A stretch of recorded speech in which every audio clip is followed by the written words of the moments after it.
From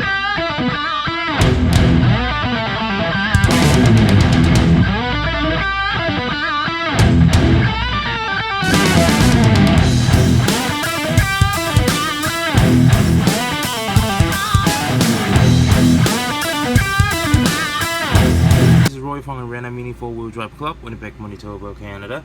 And for this video, I'm going to show you how to do a simple FMA floating gear, okay, and about the full floating gear setup, and it's pretty easiest way. So let's start with the video. Okay, check it out. Okay, so here we just put the shaft and also the yellow gear, and we place the orange crown gear with a spacer, and using the pinion gear to tighten it up and install all the terminals and the counter gears, everything, install it to make the gear and the shaft can be running.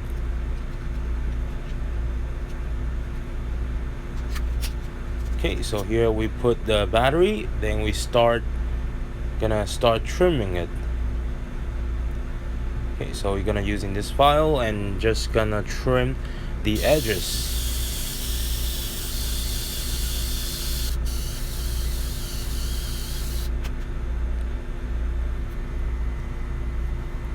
Okay, so here you can see I trim the edges, and to make it like a round shape. It's not like the regular shape that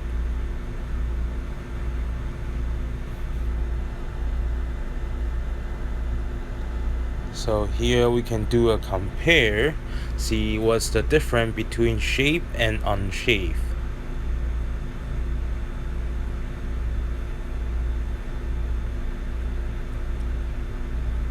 Okay, and here is the video show you after the both crown orange gear is being shaved.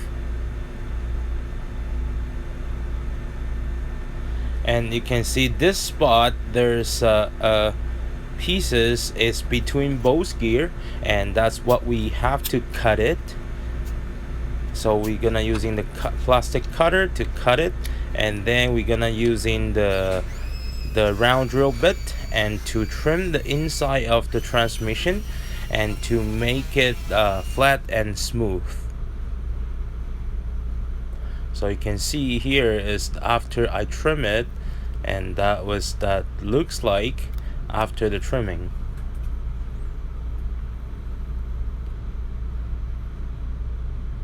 So here we're gonna work on the pinion gear.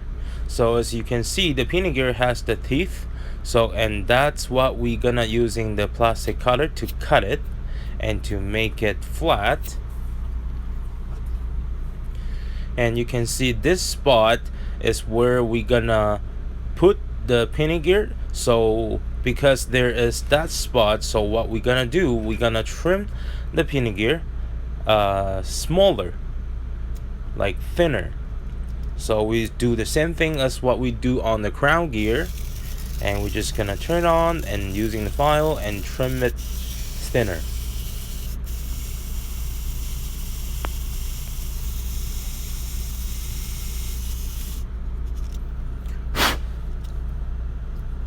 Okay, and that's done.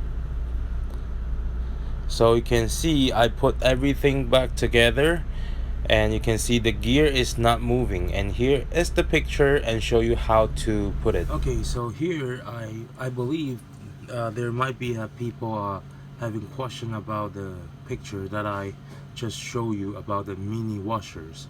So here is the regular washers, and here is the mini washer, and it comes with some of the Tamiya parts package. So this is the mini one, so we can using this one and plus the 1.5mm spacer, and so can put in between both gears. Okay, so here I have a propeller shaft just for example.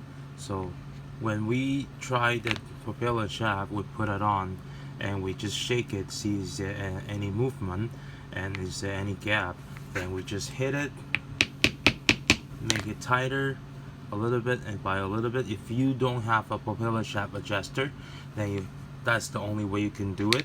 Then just make it, it can do a little bit movement but not too much and not too loose. Okay. Okay, so here what we're gonna try, we're gonna see after we install complete the front floating gear and how it runs. So you can see all the gear is stay at the right position and without wiggling, and run pretty smooth, and that's the purpose. And here what we're gonna do is the rear part of the floating. So as you can see, I trim another pinion gear and I place on this spot.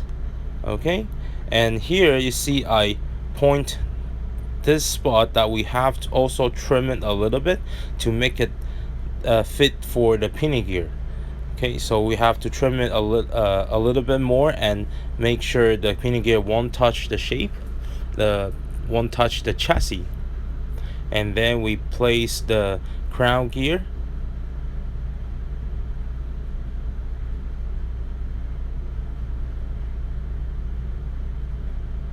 Okay, then through the bearing, then we just gonna install the wheels.